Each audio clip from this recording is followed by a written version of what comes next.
عظم البلاء وبرئ الخطاء وانكشف الغطاء وانقطع الرجاء وضاقت الأرض ومنعت السماء وأنت المستعان وإليك المشتكى وعليك المؤمل في شدة والرخاء. اللهم صل على محمد وآل محمد أولي الأمر الذين فرضت علينا طاعتهم وأذبتنا بذلك منزلتهم وفرج عنا بحقهم فرجا عاجلا قريبا كلمح البصر أو أكرم يا محمد يا علي يا علي يا محمد يا علي يا علي يا محمد اكفياني فإنكما كافيان وانصراني فإنكما ناصران يا مولانا يا صاحب الزمان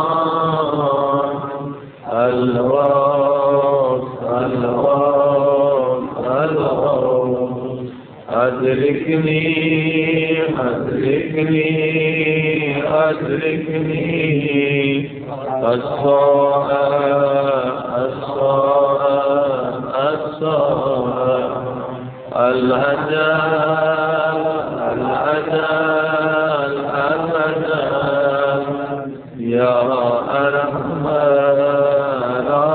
الراحمين بحق محمد وآله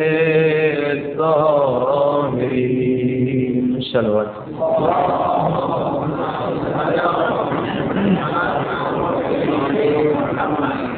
أما بعد فقد قال الله تبارك وتعالى في كتابه المجيد بسم الله الرحمن الرحيم إنما يريد الله ليذهب عنكم الرجس أهل البيت ويطهركم تطهيرا.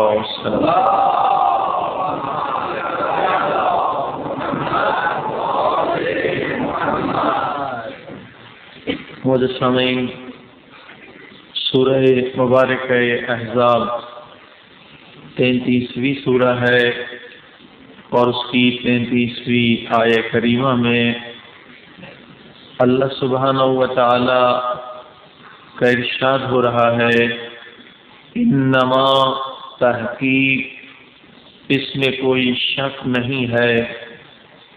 یہ انما عربی زبان میں تاکید کے لیے استعمال ہوتا ہے. بے شک، یقیناً اللہ کا یہ ارادہ ہے کہ اے اہل بیت رسول، تم سے ہر قسم کے رجس کو دور رکھا جائے اور تمہیں ایسا پاک رکھا جائے جیسا پاک رکھنے کا حق ہے۔ صلوات پڑھی محمد۔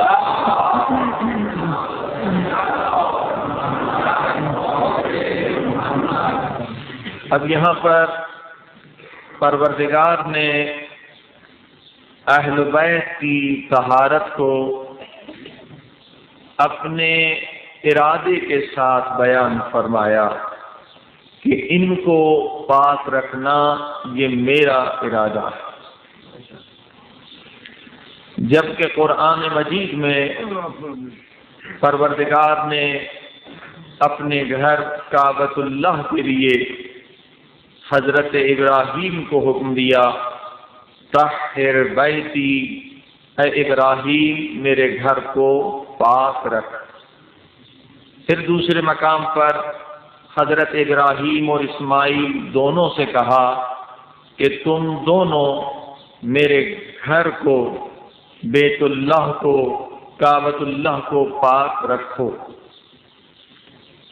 پروردگار جیسے تو نے حضرت ابراہیم کو حکم دیا کہ میرے گھر کو پاک رکھو، ویسے تو اہل بیت کو بھی حکم دے سکتا تھا کہ تم پاک ہو جاؤ، مگر یہاں پروردگار نے حکم نہیں دیا۔ اہل بیت کی طہارت کی جب بات آئی فرمایا یہ میرا ارادہ ہے کہ انہیں پاک رکھوں۔ جب کعبۃ اللہ کی طہارت کی بات آئی تو وہاں پروردگار حکم دے رہا ہے کہ اے ابراہیم، آیا اہل کا کام ہے، اہل بیت کو پاک رکھنا اللہ کا کام ہے۔ تو بس عزیزان گرامی، اب جتنا فرق ابراہیم اور ابراہیم کے خدا میں ہے اتنا ہی فرق کعبے اور اہل بیت کی طہارت میں، کیونکہ کعبے کو پاک کرنے والے ابراہیم ہیں اور اہل بیت کو پاک کرنے والا خود خدا ہے۔ صلوات پڑھی محمد والا۔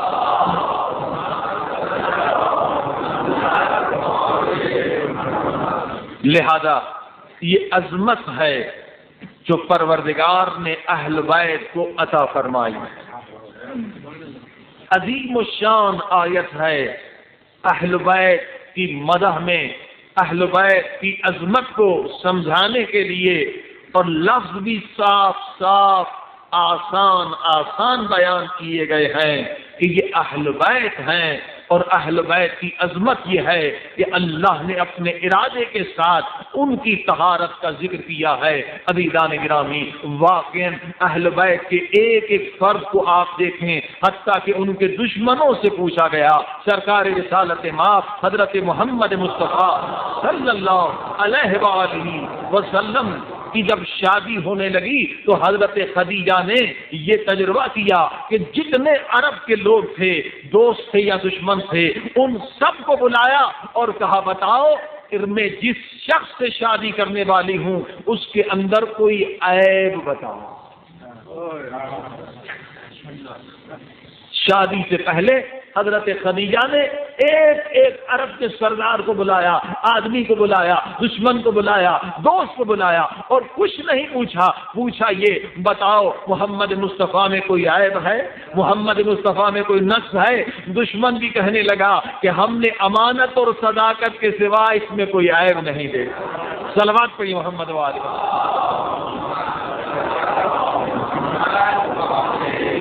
اور یہی حال جو ہے اہل بیت کے ہر فرد کا ہے۔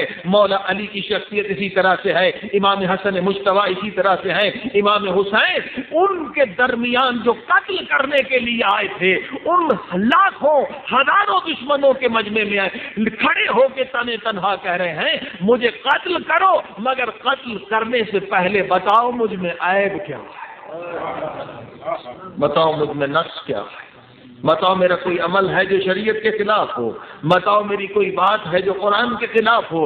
عزیزان گرامی، دشمنوں کو چیلنج کی گئی اور دشمن بھی جواب نہ دے سکے۔ کسی فرد کو طاقت نہیں ہے کہ اہل بیت سے کوئی عیب نکال سکے، اہل بیت سے کوئی نقص نکال سکے، کیونکہ یہ اللہ کا ارادہ ہے۔ انما یرید اللہ، اللہ کا ارادہ ہے اے اہل بیت رسول، میں نے اپنے ارادے سے تمہیں ایسا پاک رکھا ہے جیسا پاک رکھنے کا حق ہے۔ صلوات پڑھی محمد والا۔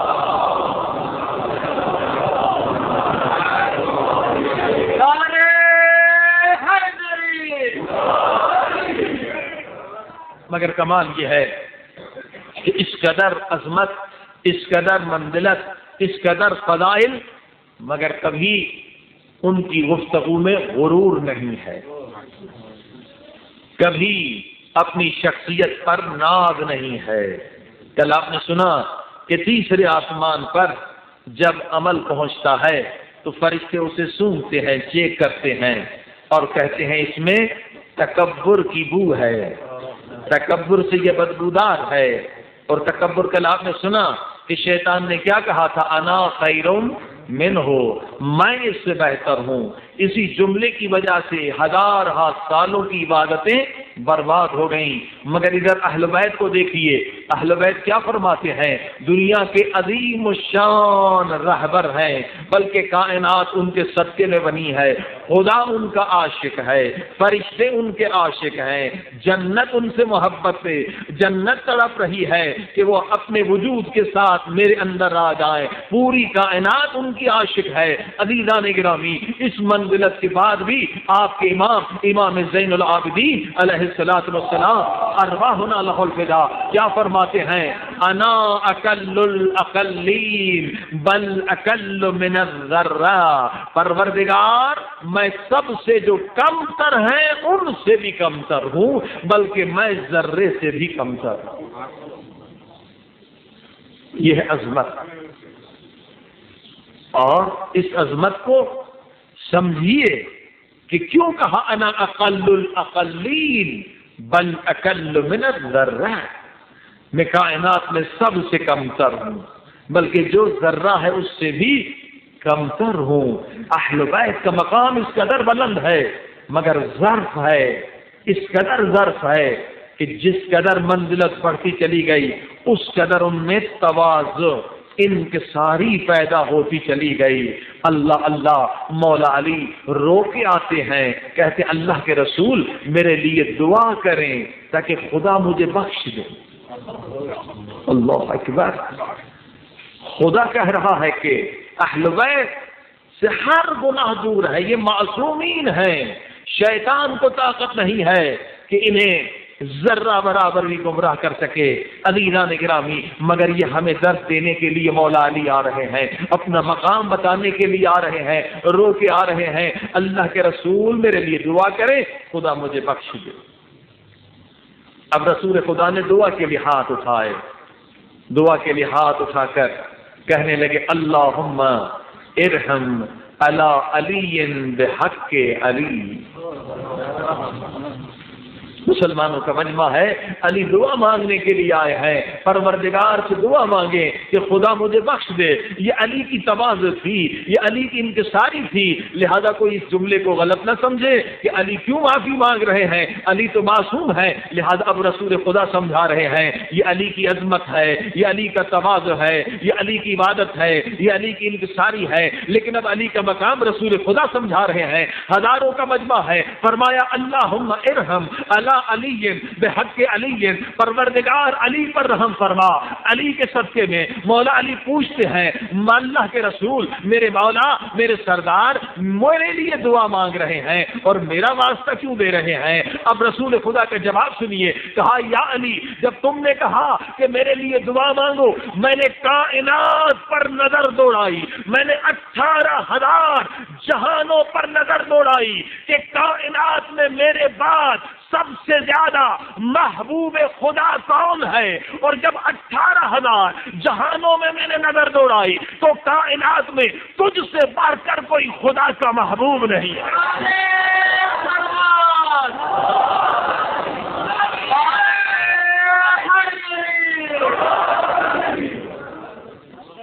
تجھ سے بڑھ کر کوئی محبوب خدا مجھے نظر نہیں آیا، تجھ سے بڑھ کر کوئی معصوم نظر نہیں آیا، تجھ سے بڑھ کر کوئی متقی نظر نہیں آیا، اس لیے میں نے دعا میں کہا اللہم ارحم علی علی بحق علی، پروردگار علی پر رحم فرما علی کے صدقے میں۔ عزیزان گرامی، یہ جملے کیوں کہے اہل بیت نے، یہ امام زین العابدین نے کیوں کہا کہ میں سب سے کم تر ہوں حتیٰ کہ ذرے سے بھی کم تر؟ یہ ہمیں درس دینے کے لیے، ایسا نہ ہو کہ عبادت کرنے کی وجہ سے تمہارے اندر عجب پیدا ہو جائے، کیونکہ اب ہمیں آگے بڑھنا ہے. کل آپ کی خدمت میں عرض کیا گیا کہ عبادت کا صحیح ہونا اور ہے، قبول ہونا اور ہے. ممکن ہے نماز صحیح ہو مگر قبول نہ ہو، ممکن ہے روزہ صحیح ہو مگر قبول نہ ہو، ممکن ہے حج صحیح ہو مگر قبول نہ ہو. بھائی صحیح ہونے کا یہ فائدہ ہے کہ عبادت نہ کرنے کی وجہ سے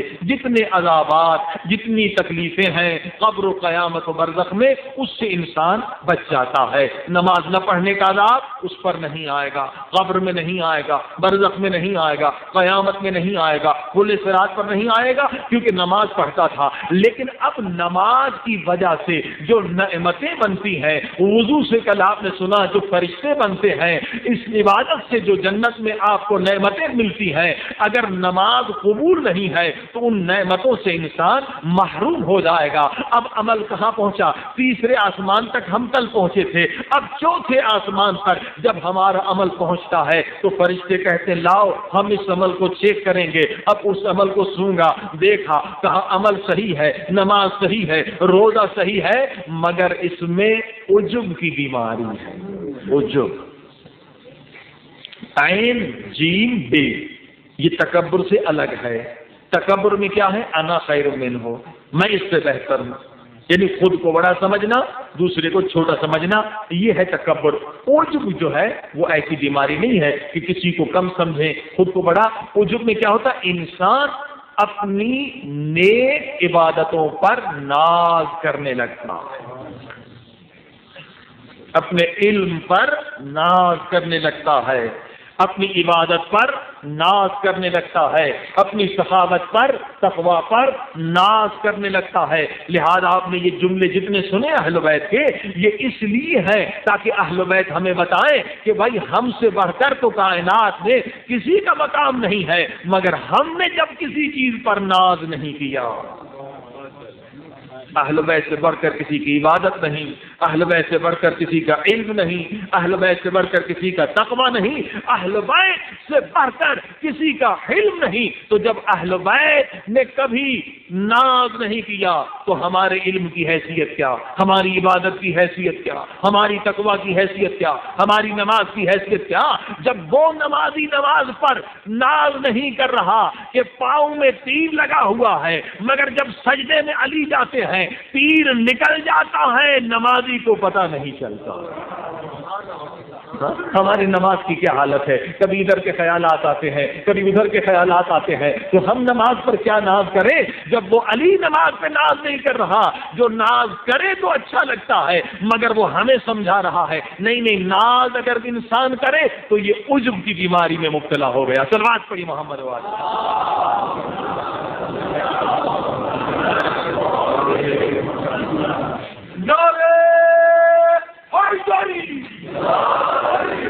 کبھی اپنے نیک اعمال پر ناز نہ کیا کرو، یہ شیطان کی جال ہے.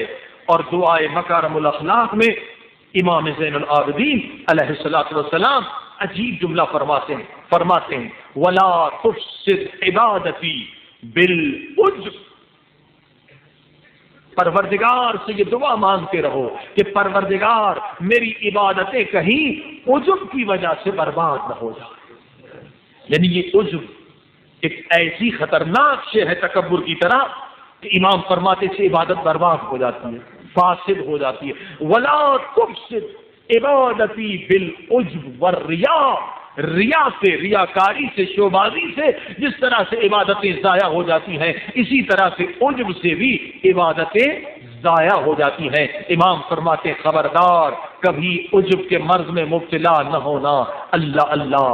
عزیزان گرامی، ہمارے علماء کا بھی یہی مقام ہے جنہوں نے اہل بیت سے درس لیا.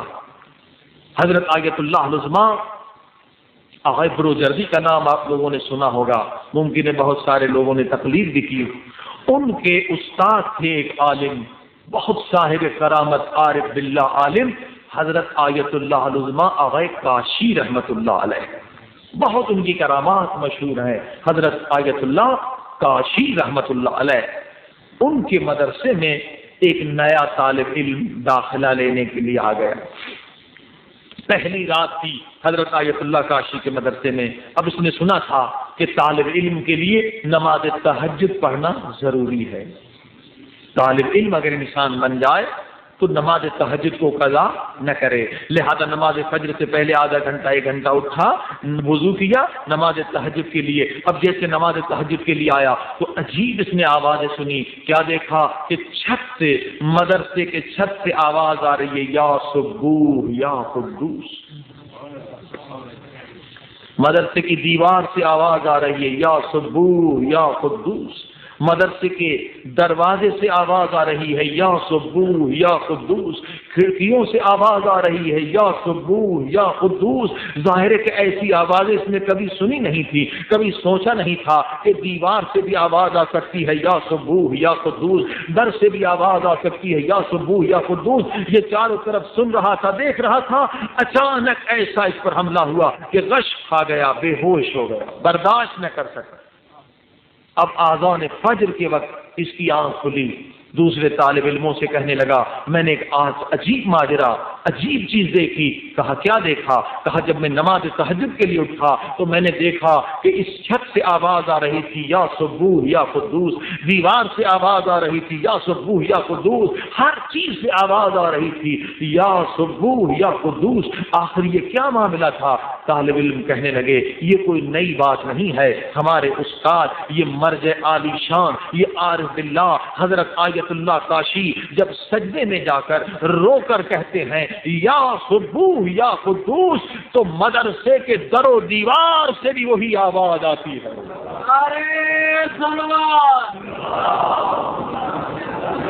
عزیزان گرامی, یہ کوئی حیرت کی بات نہیں ہے, قرآن میں موجود ہے, سورہ جمعہ میں موجود ہے. یسبح للہ ما فی السماوات و ما فی الارض. اے انسان تو نہیں سن رہا, تیرے کان ابھی حیوانی کان ہیں, حالانکہ یہ ہر چیز اللہ کی تسبیح کر رہی ہے.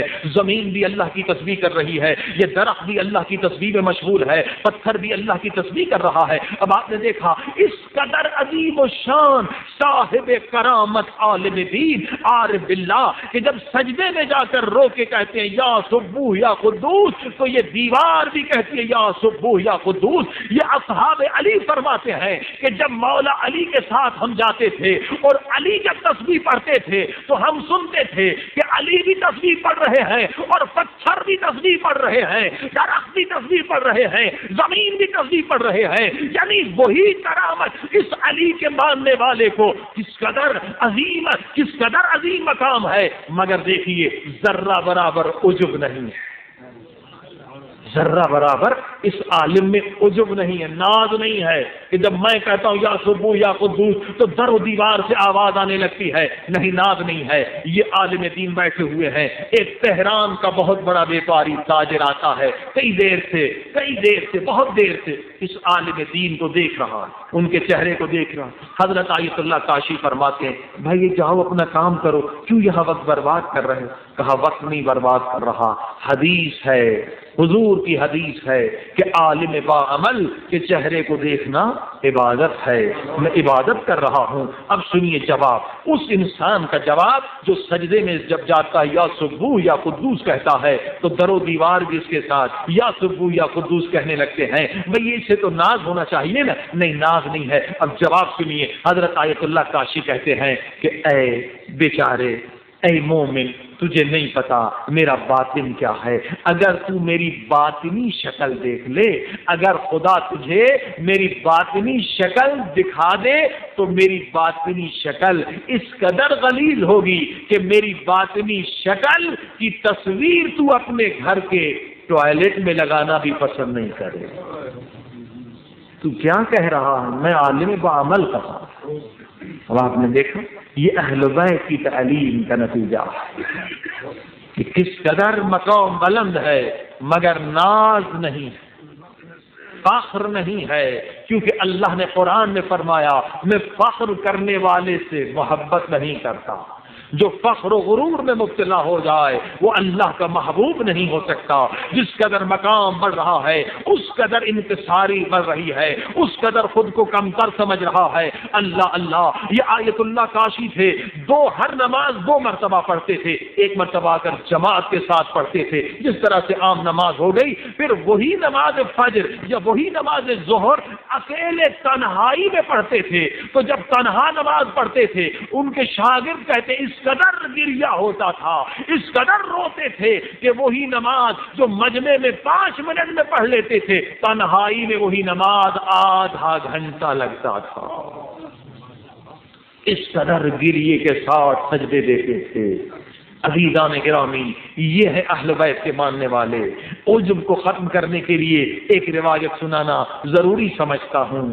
حضرت موسیٰ سے پروردگار نے کہا، اے موسیٰ، کل میرے پاس کوہ طور پہ آنا، مگر اپنے ساتھ کسی ایسے کو لانا جو درجے میں، شان میں، عزت میں، مقام میں تجھ سے کمتر ہو۔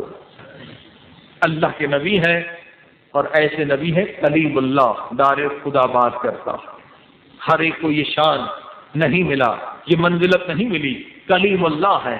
اور خدا نے کیا کہا؟ کل اپنے ساتھ اس کو لے آنا جو درجے میں، رتبے میں تجھ سے کم ہو۔ حضرت موسیٰ پریشان ہو گئے کہ مجھ سے رتبے میں بھلا کون کم ہوگا؟ اللہ کے نبی بھی ہے، کلیم اللہ بھی۔ بھئی ہم سے اگر کوئی چھوٹا فرشتہ بھی بات کر لے اور پھر خدا کہے کہ کسی کو لے آؤ جو رتبے میں تم سے کم ہو، تو ہم کہیں گے سارے کوئٹہ والے ہم سے رتبے میں کم، ہم سے تو فرشتہ بات کرتا ہے۔ اللہ کے نبی ہے، ڈائریکٹ خدا بات کرتا ہے، اور خدا کہہ رہا ہے موسیٰ کسی ایسے کو لے آؤ جو رتبے میں تجھ سے کم ہو۔ پریشان ہے اللہ کے نبی کہ میں کس کو لے آؤں، کون ہے مجھ سے رتبے میں کم؟ انسانوں میں غور کیا تھا، کوئی انسان ایسا نہیں جو رتبے میں مجھ سے کم ہو۔ اب وقت ہو گیا ختم ہونے کے قریب، آدھا گھنٹہ 1 گھنٹہ رہ گیا، جا رہے ہیں کوہ طور کی طرف، پریشان ہیں۔ پروردگار نے حکم دیا تھا مگر مجھ سے کم تر کون ہے؟ اب راستے میں دیکھا ایک کالا کتا، غلیظ کتا، بدبودار کتا پڑا ہوا ہے، سوچا اسے لے جاؤں، شاید یہ رتبے میں مجھ سے کم تر۔ مگر پھر سوچا موسیٰ، اس کو کتا بنانے والا بھی وہ خدا ہے اور تجھے نبی بنانے والا بھی وہ خدا۔ تیرا کیا کمال ہے؟ یہ تو اس نے کرم کیا، تجھے کلیم اللہ بنا دیا، اسے کتا بنا دیا، اس کو کیوں لے کے جا رہا ہے؟ یہ کس طرح سے تجھ سے کمتر ہے؟ اب بغیر کسی کو لیے ہوئے کوہ طور پر پہنچتے ہیں۔ پروردگار نے کہا موسیٰ، ہم نے کہا تھا کسی کو لانا جو رتبے میں تجھ سے کم تر ہو۔ موسیٰ نے سر جھکا کر کہا مالک پوری کائنات پر نظر دوڑائی، مجھے خود سے کم تر کوئی نظر نہیں آیا۔ یہ ہے عبادت، یہ ہے بندگی۔ شیطان نے کیا کہا تھا؟ انا خیر منہ، میں اس سے بہتر ہوں۔ اور حضرت موسیٰ کیا کہہ رہے ہیں؟ پروردگار میں نے کائنات پہ نظر دوڑائی، مجھے خود سے کم تر کوئی نظر نہیں آیا۔ خدا کی آواز آئی موسیٰ، اگر اس غلیظ کتے کو بھی لے کر آتے تو میں تیرا نام انبیاء کی فہرست سے خارج کر دیتا۔ بندگی اس کا نام ہے، عبادت اس کا نام ہے، اسلام اس کا نام ہے۔ اسلام میں غرور و فخر، ناز و تکبر کی کوئی جگہ نہیں ہے۔ اگر انسان ابھی تک غرور و تکبر میں مبتلا ہے، وہ اس بیچارے نے اسلام کو سمجھا نہیں ہے۔ اگر وہ اسی تکبر میں اور گھمنڈ میں، عجب میں مبتلا ہے، وہ اسلام کی حقیقت سے بہت دور ہے۔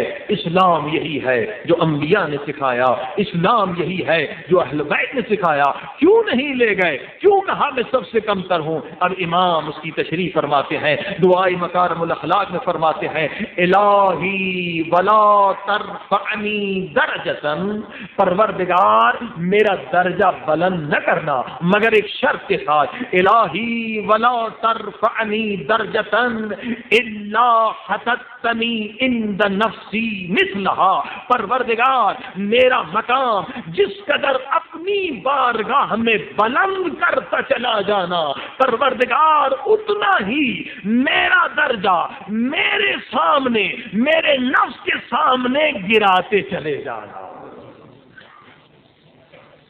کس قدر خوبصورت جملہ کہ میرے مالک میرا شان میرا مقام اپنی بارگاہ میں جس قدر بلند کر، اس قدر میرا مقام میرے سامنے، میرے نفس کے سامنے گراتے چلے جانا، کہیں میں تکبر میں مبتلا نہ ہو جاؤں، کہیں میں عجب میں مبتلا نہ ہو جاؤں۔ لہذا اس لیے اہل بیت نے کہا، اس لیے مولا علی نے یہ جملے کہے، اس لیے امام زین العابدین نے کہا، یہ عجب کے ضد میں کہا کہ عجب پیدا نہ ہو، اور ہمیں سکھانے کے لیے کہا، ورنہ قرآن ان کی مدح ہے، اہل بیت کی مدح میں پیغمبر کی حدیثیں ہیں، مگر اہل بیت کہیں بھی آپ کو عجب کے جملے کے ساتھ نظر نہیں آئیں گے، کہیں پر بھی تکبر کا جملہ نہیں آئے گا۔ اگر مولا علی کی دعا پڑھیں گے، کمیل کو اٹھائیں گے، کہیں گے انا عبدک الذلیل۔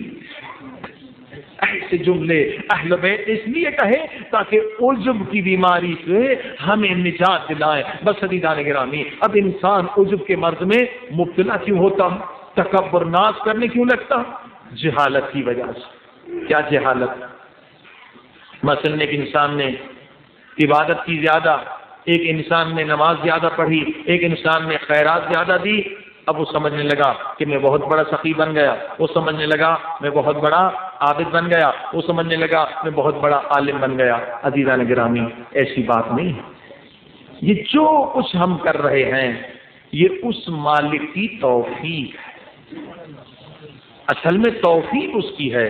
مثلا ایک آدمی آدھی رات کو اٹھا، آدھی رات کو اٹھ کے نماز پڑھی، اب وہ بھی انسان ہے نا، جو نماز کے لیے اٹھ رہا ہے وہ کون ہے؟ کوئی فرشتہ ہے؟ نہیں، انسان۔ اور اس جیسے انسان فرض کریے اسی شہر کوئٹہ میں ہزاروں نہیں لاکھوں ہیں جو سو رہے ہیں، نماز تہجد سے محروم ہے۔ اب یہ جو اٹھا ہے اس لیے اٹھا ہے کہ اسے توفیق پروردگار نے، ظاہر ہے کہ توفیق اس وجہ سے ملتی ہے کہ کچھ خوبیاں ہوں گی اس کے اندر، پروردگار کو پسند آ گئی، پروردگار نے اسے نماز تہجد کو اٹھنے کی توفیق دی۔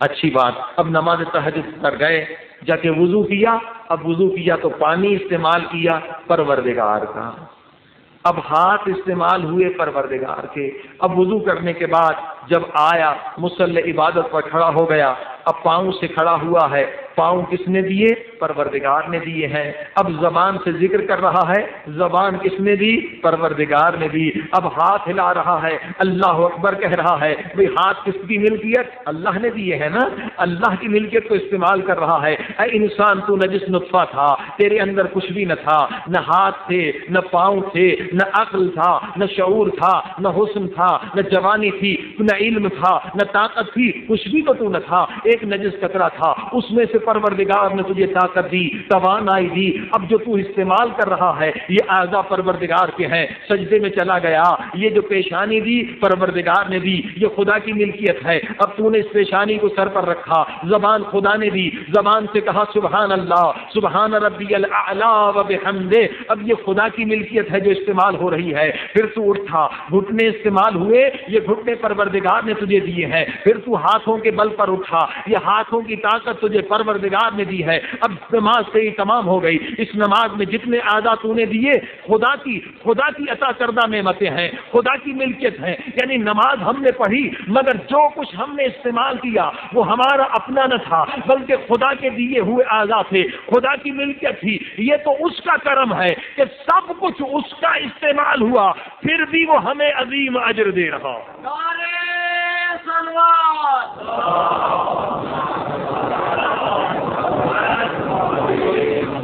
سب کچھ ہم نے اس کا مالک کا استعمال کیا، پھر بھی وہ ہمیں عظیم اجر دے رہا ہے۔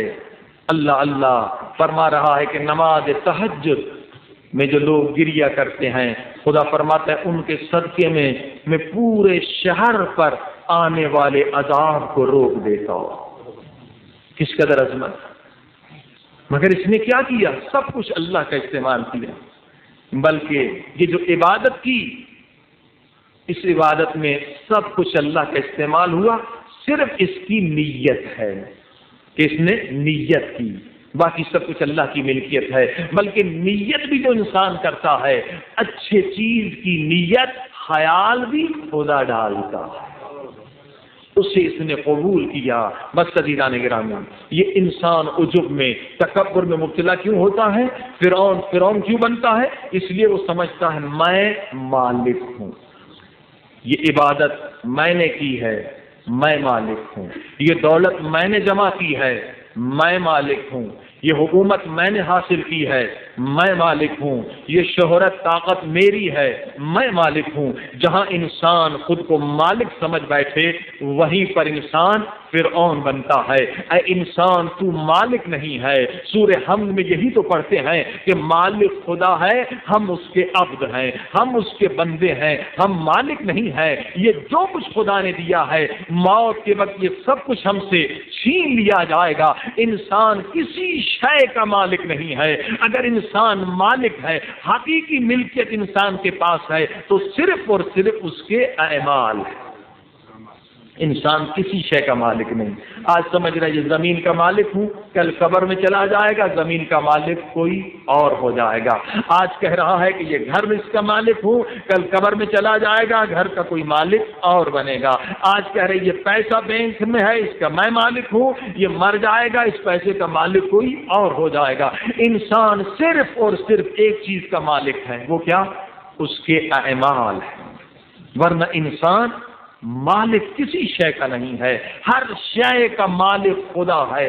جہاں انسان اس توحید کو سمجھ لے کہ ہر شے کا مالک خدا ہے وہیں پر تکبر ختم ہو جائے گا، وہیں پر تکبر کی جڑ ختم ہو جائے گی، وہیں پر عجب کی بیماری ختم ہو جائے گی، وہیں پر عجب کی نجاست ختم ہو جائے گی کہ میں مالک نہیں ہوں. رسول خدا کے پاس لوگ آتے ہیں کہتے ہمیں پیسہ دیجئے، ہمیں مال دیجئے. کسی نے گستاخی کی، کسی نے زور سے ابا کو کھینچا اور اس قدر زور سے کھینچا رسول خدا زخمی ہو گئے. اے رسول خدا یہ مال اللہ کا ہے آپ کا نہیں ہے، مجھے دیجئے. رسول خدا نے بڑے پیار سے کہا صحیح کہا تو نے، یہ مال اللہ کا ہے. المال مال اللہ وانا عبدہ، میں اس کا عبد ہوں. مال اللہ کا ہے، میں کسی مال کا مالک نہیں ہوں. عزیزان گرامی، آج کے معاشرے میں مصیبت یہی ہے کہ ہم نے کچھ کمایا ہم مالک بن بیٹھے، ہم نے کچھ محنت کی ہم مالک بن بیٹھے. اے انسان تو نے جہاں خود کو مالک سمجھا وہیں سے فرعونیت اور شیطانیت نے کام کرنا شروع کر دیا.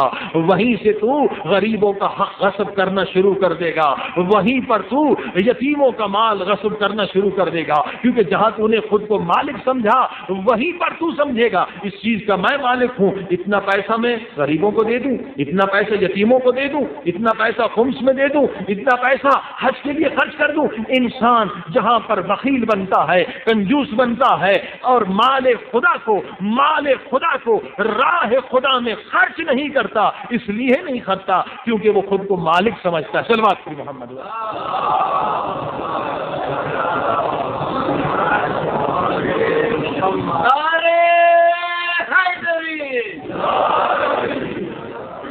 عزیزان گرامی، مال تو دور کی بات ہے، یہ جو اعضاء ہیں ہمارے ہاتھ ہیں ہم اس کے بھی مالک نہیں ہیں. قرآن کہہ رہا ہے کہ قیامت کے دن یہی ہاتھ تمہارے خلاف گواہی دیں گے. مولا علی فرماتے ہیں یہ ہاتھ نہیں ہے، یہ اللہ کی طرف سے جاسوس ہے، یہ تمہارے ہر عمل کو لکھ رہے. کل کہیں گے پروردگار تو نے اس بدبخت کے اختیار میں ہمیں دیا تھا، اس لیے ہم مجبور تھے، اس نے ہمارے ذریعے سے بڑے ظلم کیے. یہ زبان کل ہمارے خلاف گواہی دے گی، یہ کان، یہ سارے اعضاء قرآن کہتا ہے ہمارے خلاف گواہی دیں گے. ہم ان کے مالک نہیں ہیں، لیکن ممکن ہے بعض لوگ اس بات کو نہ سمجھیں کہ یہ ہاتھ ہمارے ہیں ہم مالک نہیں تو کون. ان کو سمجھانے کے لیے عرض کر رہا ہوں بھئی یہ آنکھ میری ہے میں مالک نہیں ہوں تو پھر کون؟ یہ زبان میری ہے میں مالک نہیں تو کون؟ ٹھیک، پہلے تو یہ ہے کہ کیا ہم نے اس زبان کو خلق کیا؟ نہیں کی. لیکن زبان سبھی کے پاس ہے مگر ہر ایک کی آواز الگ الگ ہے. ہاتھ سبھی کے پاس ہیں مگر ہر ایک کے فنگر پرنٹس الگ الگ. کس قدر عظیم نظام ہے. ہم اس کے خالق نہیں ہیں تو مالک کیسے بن گئے؟ کیا ہم نے آنکھوں کو خلق کیا؟ نہیں. ہمیں تو اس کے نظام کا بھی پورا پتہ نہیں. یہ دماغ جو عجیب و غریب مشنری ہے آج تک دنیا کے ڈاکٹر نہیں سمجھ سکے ہیں کیا اس کو ہم نے خلق کیا؟ نہیں کیا، تو ہم مالک کیسے بن بیٹھے؟ اسی طرح سے یہ دل جو دھڑک رہی ہے، دھڑکن کے ساتھ ہر وقت کام میں مشغول ہے، اسی طرح سے بہت سارے نظام، nervous system, digest system, arterial system, venous system, ہزار نظام جو ہمارے بدن کے اندر ہیں، کیا ہم ان کے خالق ہیں؟ نہیں۔ تو جب خالق ہم نہیں تو مالک کیسے بن بیٹھے؟ لیکن نہیں، پروردگار جانتا تھا یہ انسان غرور میں آ جائے گا، طاقت ملنے کے بعد، علم ملنے کے بعد یہ مالک بن بیٹھے گا، مصر کی طرح، مصر کے اس بادشاہ کی طرح، فرعون کی طرح۔ الیس لی ملک مصر، کہے گا میں مالک ہوں اس کا، مصر کو میں نے بنایا ہے لہذا میں مالک ہوں۔ یہ انسان اس غرور میں مبتلا ہوگا، لہذا پروردگار نے بندوبست کیا اور اسی بندوبست کو سنانا ہے۔ عزیزان گرامی، اب تھوڑی دیر کے لیے سن لیں، چلیے ٹھیک ہے، اگر آپ کہتے ہیں کہ آپ مالک ہیں اس بدن کے، ٹھیک ہے، اگر آپ مالک ہیں تو آپ بالوں سے کہیے کہ سفید نہ ہونے پائیں۔ بڑھاپا جو ہے ظاہر ہے کہ پسند نہیں، بھائی آپ بالوں سے کہیے کہ سفید نہ ہونے پائیں، دانتوں سے کہیے کہ گرنے نہ پائیں، آنکھوں سے کہیے کہ اس کی روشنائی کم نہ ہونے پائے، کانوں سے کہیے کہ سنائی کم نہ ہونے پائے، اپنی کھال کو کہیے کہ مرجھانے نہ پائے، جوانی کی طرح آپ رہیں، ہمیشہ جوان رہیں، کمر کو کہیے جھکنے نہ پائیں، اور آگے بڑھیے بھائی کم سے کم نیند کو کہیے کہ نیند نہ آنے پائے۔ نیند پر ہمیں اختیار نہیں، بالوں کی سفیدی پر ہمیں اختیار نہیں، آنکھوں کی روشنائی کم ہو رہی ہے اس پر اختیار نہیں، موت کو کہیے موت نہ آنے پائے اس پر ہمیں اختیار نہیں۔ اب آپ نے دیکھا پروردگار نے ہماری ہدایت کے لیے کچھ اختیارات اپنے پاس رکھے تاکہ کہیں ہم جہالت کی وجہ سے فرعونیت میں مبتلا نہ ہو جائیں۔ پروردگار نے یہ اختیار اپنے پاس رکھا، اے انسان اگر تو مالک ہوتا تو حکم دے دے بالوں سے کہ یہ سفید نہ ہونے پائیں، اگر تو مالک ہوتا تو کہہ دے اپنی کھال کو کہ مرجھانے نہ پائے، بوڑھا نہ ہونے پائے، تجھے نیند نہ آنے پائے۔ پروردگار نے یہ اختیار اپنے پاس رکھ کر بتایا کہ اے انسان تو مالک نہیں ہے بلکہ ملکیت ہے، مالک تیرا خدا ہے۔ اور جہاں انسان خود کو ملکیت تصور کرے کہ میں مالک نہیں ہوں، بہت ساری پریشانیاں ختم ہو جائیں گی۔ بھائی جب ہم مالک بن بیٹھے تو ہمیں حفاظت خود کرنی پڑتی ہے، اور جب ہم ملکیت بن بیٹھے اور مالک ہم نے خدا کو سمجھا تو اب ہر شے کا محافظ ہمارا خدا ہو گیا۔ صلوات پڑھی محمد والے۔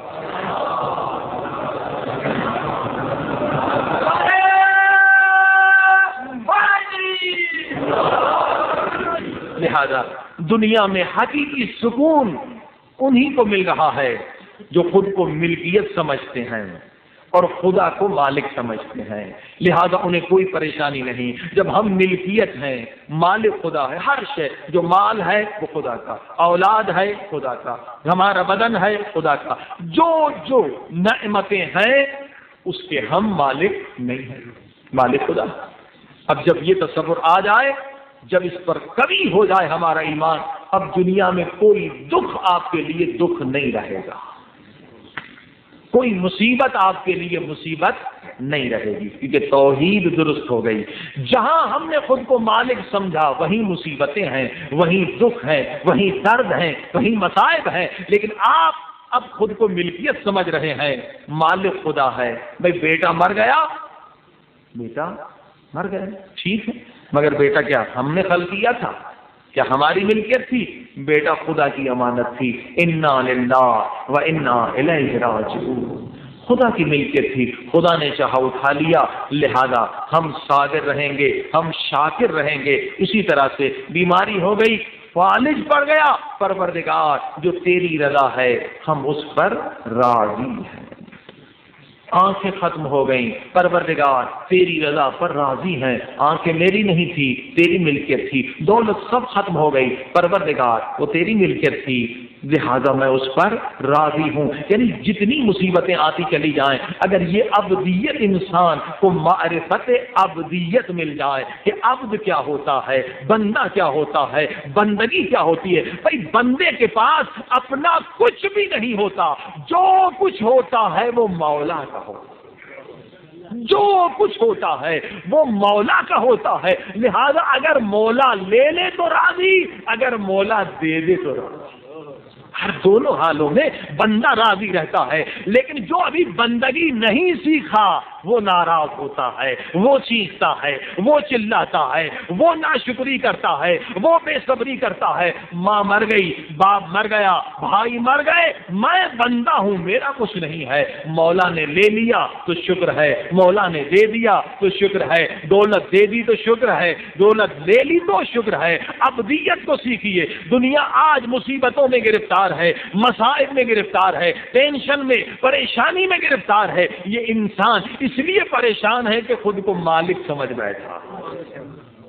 ظاہر ہے کہ مالک کے لیے مشکلات ہیں، پھر حفاظت خود کرنی پڑے گی، پھر کوئی چیز جائے گی تو افسوس ہوگا، نہیں ہم مالک کہاں ہیں، ہم عبد ہیں، ہمارے پاس جو کچھ ہے وہ مولا کا ہے۔ کاش خدا ہمیں یہ معرفت عطا فرمائے۔ حضرت عیسیٰ دیکھ رہے ہیں ایک بندہ ہے، خطرناک بیماری میں مبتلا ہے، کوڑ کی بیماری میں مبتلا ہے، کوڑ کی بیماری، کوئی نزدیک نہیں آ رہا، اس کے جسم سے بدبو آ رہی ہے، مگر کہہ رہا ہے پروردگار تیرے لاکھ احسان ہے، پروردگار تیرا شکر ہے، مالک تیرے احسانات ہیں، شکر پہ شکر کیے جا رہا ہے۔ حضرت عیسیٰ پوچھتے ہیں اے مومن تجھے خدا نے کیا دیا، تو ایسے مرض میں مبتلا کہ کوئی قریب تیرے آنا نہیں چاہتا، پھر بھی اللہ کا شکر کر رہا ہے، پھر بھی اللہ کی ثنا کر رہا ہے، پھر بھی خدا کی حمد کر رہا ہے، آخر تجھے خدا نے دیا کیا؟ تو جواب سنیے، جواب سن کر عیسیٰ جیسے نبی حیران ہو گئے، کہا عیسیٰ پروردگار نے مجھے وہ نعمت دی ہے جو دنیا میں بہت کم لوگوں کو دی ہے، بہت کم، کروڑ میں شاید ایک۔ کہا پروردگار نے مجھے وہ چیز دی ہے جو دنیا میں سب سے کم نعمت لوگوں کو ملی ہے، اس لیے شکر کر رہا ہوں کہ میں شکر نہیں کروں گا تو کون شکر کرے گا؟ کہا بتا اے مومن خدا نے تجھے کیا دیا ہے؟ کہا عیسیٰ پروردگار نے مجھے اپنی معرفت کا نور دیا ہے، اور اس معرفت کی نور کی وجہ سے دنیا کی جتنی بھی مصیبتیں آ جائیں وہ میرے لیے حقیر اور پست ہو جاتی ہے۔ جتنی مصیبتیں دنیا کی آ جائیں وہ میرے لیے کوئی حیثیت نہیں رکھتی، لہذا میں کبھی پریشان نہیں رہتا کیونکہ میرے پاس معرفت کا نور ہے۔ عزیزان گرامی، واقعاً کمی آج معاشرے میں معرفت پروردگار کے نور کی ہے۔ ہم مالک سمجھ بیٹھے خود کو، کاش یہی معرفت ہمیں مل جائے، ہم کسی شے کے مالک نہیں ہیں، تو پھر پریشانی کس چیز کی، پھر چیخنا کس کے لیے، پھر چلانا کس کے لیے، بے صبری کس کے لیے؟ بھائی ہم ہیں عبد، وہ ہے مالک، ہمارا محافظ بھی وہ ہے، ہمارا رازق بھی وہ ہے، اور ہمارا مولا بھی وہ ہے۔ صلوات پڑھی محمد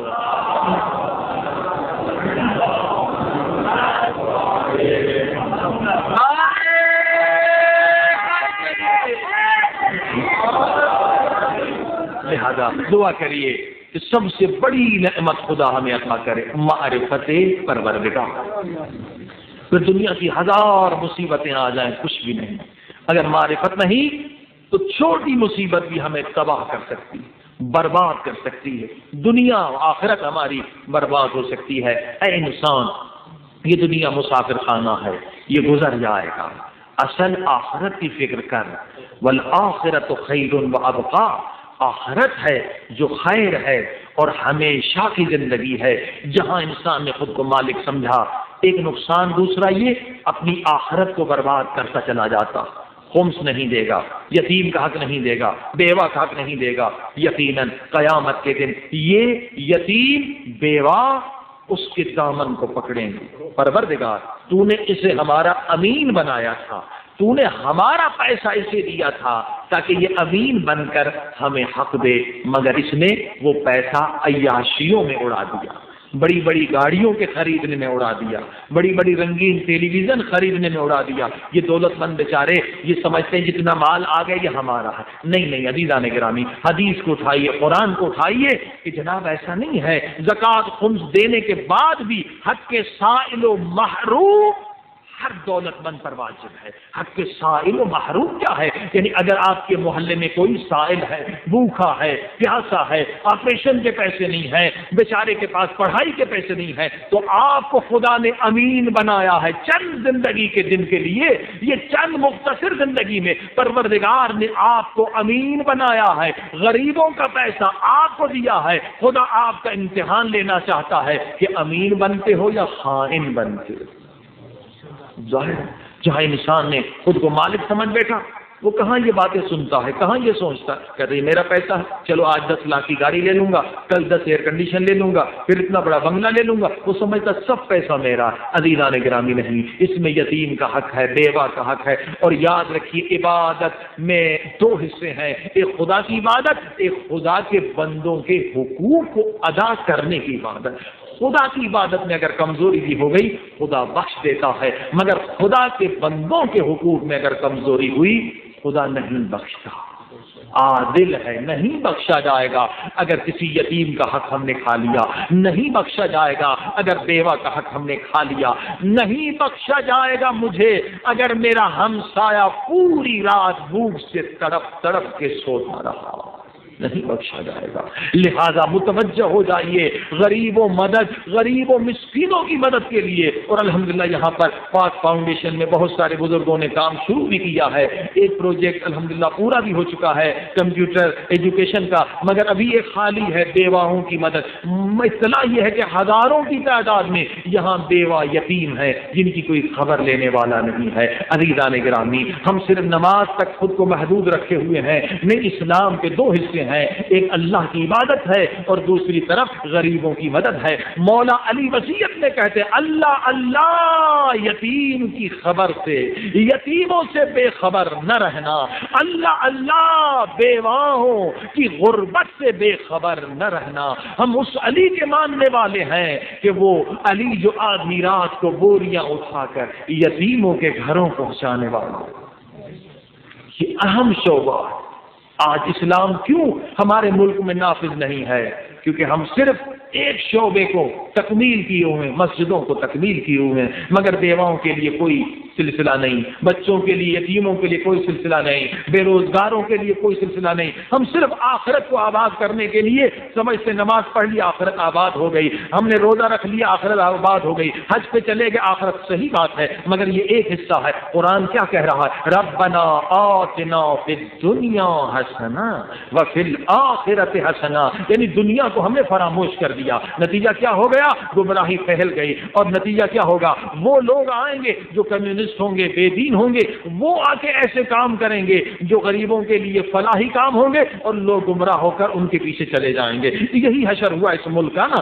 کیوں نہیں اس میں اسلام آ رہا ہے؟ نمازی تو ہیں، روزے دار تو ہیں، حاجی ابھی مسلسل آ رہے ہیں. عزیزان گرامی، ہم نے ایک دنیاوی شعبے کو بالکل فراموش کر دیا کہ یہ ہمارا شعبہ ہی نہیں ہے. لہذا اسلام نہیں آ سکتا جب تک کہ بیواؤں کی مدد نہ کی جائے، یتیموں کی مدد نہ کی جائے، غریبوں کی مدد نہ کی جائے. فقیروں کی کہاں سے کی جائے؟ مساجد سے کی جائے، ممبروں سے کی جائے، امام بارگاہوں سے کی جائے. اور جب تک یہ شعبہ تکمیل نہ ہوگا تب تک خدا بھی راضی نہیں ہوگا اور محمد و آل محمد بھی راضی نہیں ہوں گے. صلوات پڑھی محمد و آل.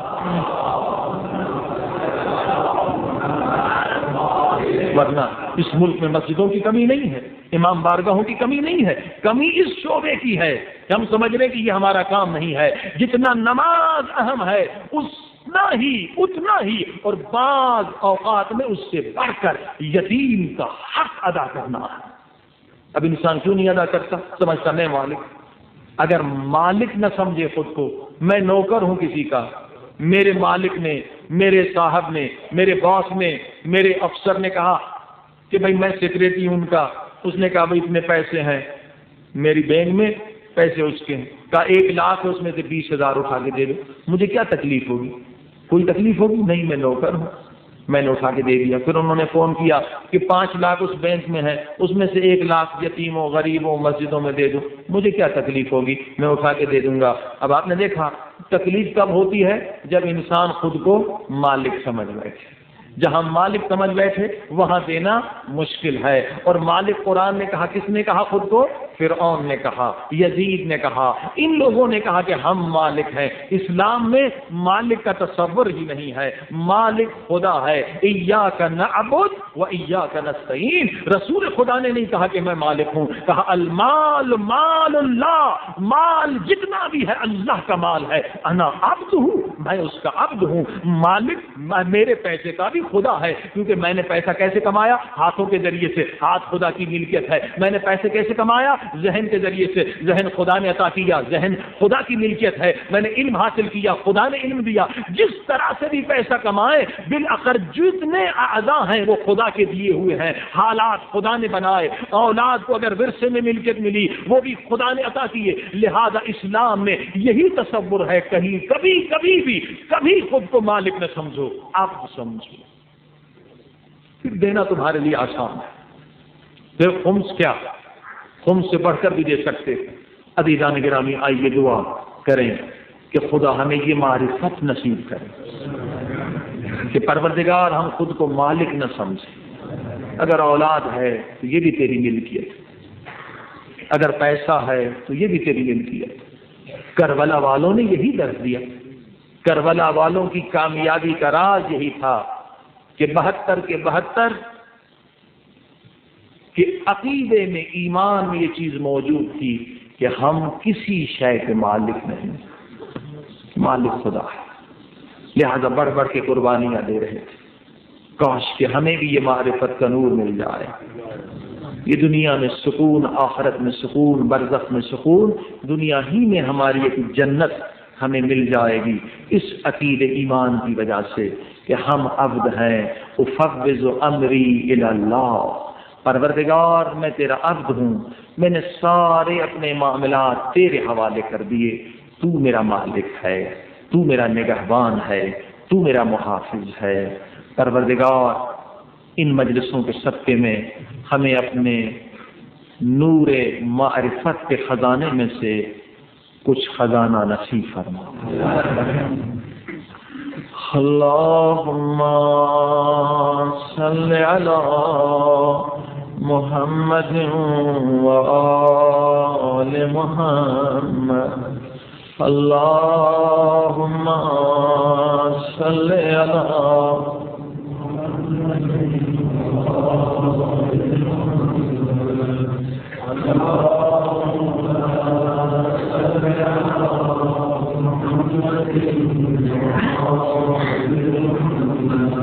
اللہم صلی علی محمد و آل محمد. اللہم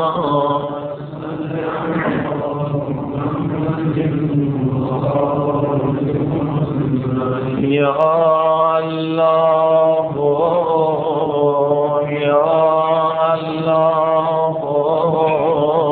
یا اللہ یا اللہ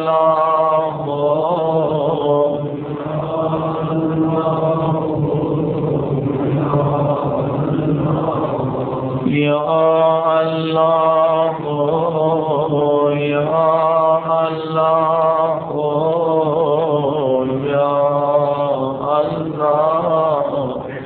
اللہ یا اللہ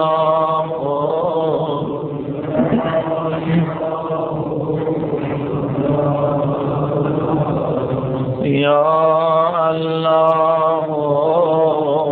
یا اللہ.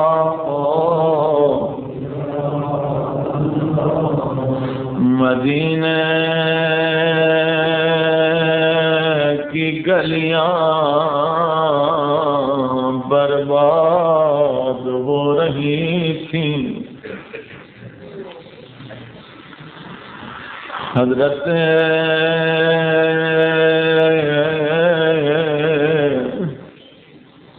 رسول خدا کی زوجہ گریہ میں مشغول تھی. کر رہی تھی حسین تم مجھے تنہا چھوڑ رہے ہو، اے حسین تم پنجتن کی آخری نشانی ہو، حسین تیرے نانا نے مجھے کربلا کی خاک دی تھی، حسین نانا نے کہا تھا تیرے جب حسین کربلا میں جائے آپ ہوشیار رہیے گا، جب یہ خاک خون میں بدل جائے سمجھنا میرا حسین مارا گیا۔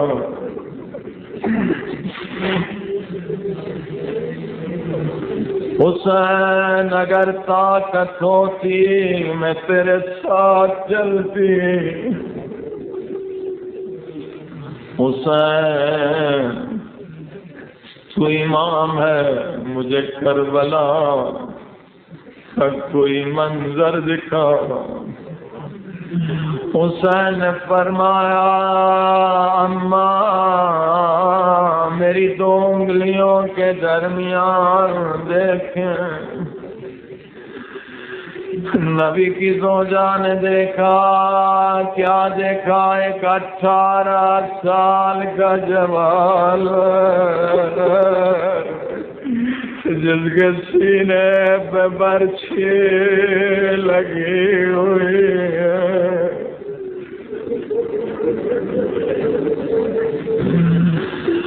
ہائے دشمنوں کے مجمع سے نکلنا چاہتا ہے، کوئی ظالم آگے بڑھ کے سر پہ وار کرتا ہے، بیوی کہتی ہے حسین مجھ سے برداشت نہیں ہوتا، بتاؤ یہ کون جوان ہے؟ حسین نے رو کے فرمایا اماں یہ میرا علی اکبر ہوگا، اس طرح سے مارا جائے گا۔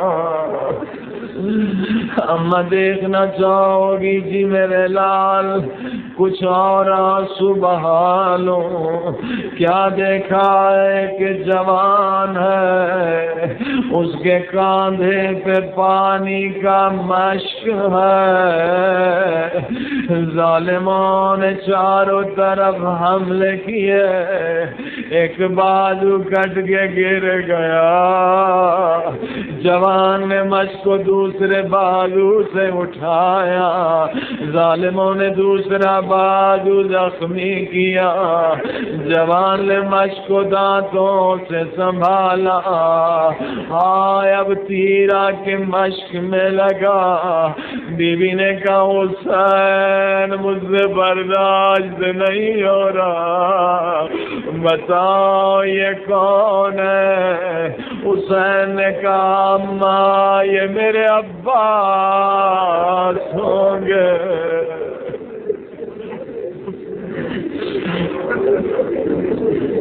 نبی کی زوجہ دیکھ رہی ہے زاروں قطار، اماں منظر تو بہت ہے مگر آپ برداشت نہ کر سکیں گے۔ نہیں نہیں حسین مجھے دکھاؤ۔ حسین نے ایک درد بھرا منظر دیکھا، بیوی نے کیا دیکھا؟ 6 مہینے کا بچہ۔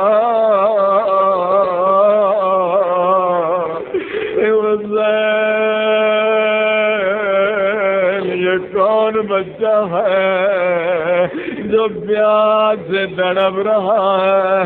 فرمایا اماں برداشت نہ کر سکو گی، بس اتنا کافی ہے، یہ میرا علی اصغر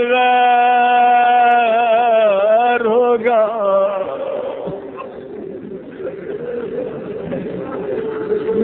تو میرے اللہ اس علی اصغر کی پیاس کا واسطہ آج ہمیں گناہوں سے پاک کر دے. سب مل کے کہیے یا اللہ ہو، یا اللہ ہو، یا اللہ، یا اللہ ہو.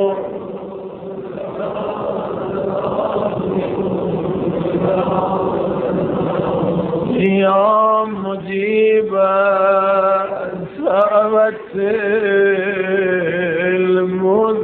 المضطرین،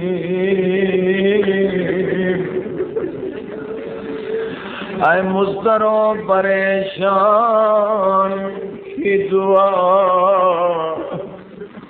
قبول کرنے والے میرے اللہ، تجھے واسطہ اس ماں کی پریشانی کا جس کا دودھ خشک ہو گیا، تجھے واسطہ اس ماں کی پریشانی کا جس کا بچہ کربلا میں پیاسا تھا. اے خدا، تجھے اصغر کی ماں کی پریشانی کا واسطہ میرے اللہ، اس مجلس میں اگر کوئی پریشان حال ہے اس کی پریشانی دور کر دے. یا کاشف کرب المکروبین، سب مل کے فریاد کریے یا غیاث المضطرین، یا غیاث.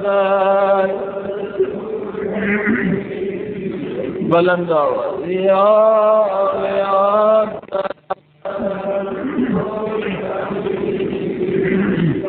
یا غیاث. یعنی اے فریاد کرنے والوں کی فریاد سننے والے میرے اللہ. اے خدا، تنہا نہیں آئے، ساتھ میں حسین کو لے آئے ہیں. اگر میری آبرو و عزت ہوتی میں تیرے در پہ تنہا آتا، مگر میں نے گناہ کر کر کے اپنی عزت کو برباد کر دیا.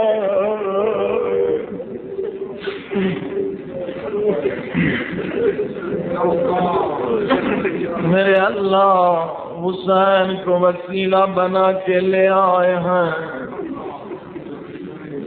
میرے اللہ، دنیا میں تو نے میرے گناہوں کو چھپا دیا، اپنا کرم کیا. او میرے اللہ، میرے اعمال نامے سے تو واقف ہے، میرے گناہوں سے تو واقف ہے، لیکن اگر تو میرے گناہوں کو دنیا پہ ظاہر کر دے، یہ لوگ مجھ سے بات کرنا چھوڑ دیں گے. مگر تو میرے سارے گناہوں کو جانتا ہے، پھر بھی کبھی تو نے یہ نہیں کہا ہے بندے مجھ سے بات نہ کر، میرا نام اپنی گناہگار زبان پہ نہ لا. یہ تیرا کرم ہے میرے اللہ، مگر میری ایک فریاد سن لے. تو نے میرے گناہوں کو چھپا دیا، دنیا میں میری عزت کو رکھ لیا. میرے اللہ، اگر تو نے میرے گناہ دنیا میں ظاہر کر دیے ہوتے، پروردگار اگر تو نے اس شہر میں میرے گناہوں کو ظاہر کر دیا ہوتا، میں اس شہر میں ذلیل ہو جاتا، میں کسی اور شہر میں جا کے زندگی کر سکتا تھا، لیکن اگر تو اس شہر والوں کو بھی بتا دے کہ میرا باطن کیا ہے، میرے گناہ کیا ہے، میں اس شہر میں بھی ذلیل ہو جاتا، میں تیسرے شہر میں چلا جاتا۔ عزیز و غور سے سنیے، بہت روئیں گے۔ اگر تیسرے شہر میں بھی تو نے مجھے ذلیل کر دیا، تیری دنیا بڑی ہے، میں کسی اور ملک میں چلا جاتا، صبح کے زندگی گزارتا، میرے اللہ مگر تو نے اگر مجھے قیامت میں ذلیل کر دیا، بتا میں کدھر جاؤں گا، بتا میں کدھر جاؤں گا۔ تو نے دنیا میں میری عزت رکھ لی، مگر میں قیامت میں زیادہ محتاج ہوں، مجھے قیامت میں رسوا نہ کر، مجھے قیامت کے دن ذلیل نہ کر۔ سب مل کے کہیے یا غفارو یا غفارو یا غفار یا غفارو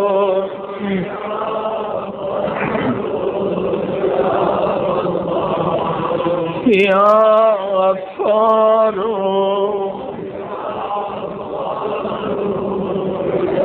بلند یا غفارو یا غفارو یا غفارو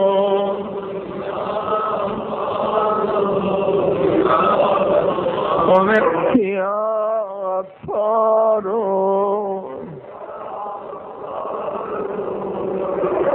بلند یا غفارو یا غفارو یا غفارو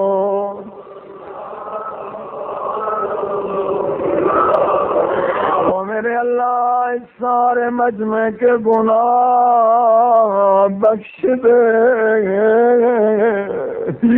تجھے واسطہ اس شہید کا جس کی لاش کے پاؤں میں رسی باندھ کے کوفے کی گلیوں میں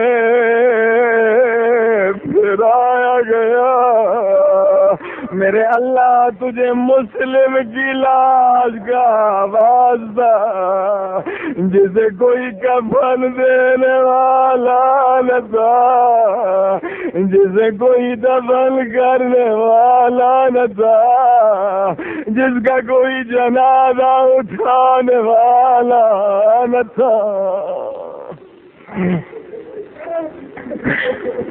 اے خدا تجھے مسلم کی اس مظلوم لاش کا واسطہ، عزیز و جو عید گزری عید الضحیٰ، وہی دن تھا عید کا، حسین کی گود میں سکینہ تھی، اتنے میں دیکھا مسلم کی یتیم بچیاں آ رہی ہیں، حسین نے فرمایا سکینہ میری گود چھوڑ دو، سکینہ مجھ سے دور ہو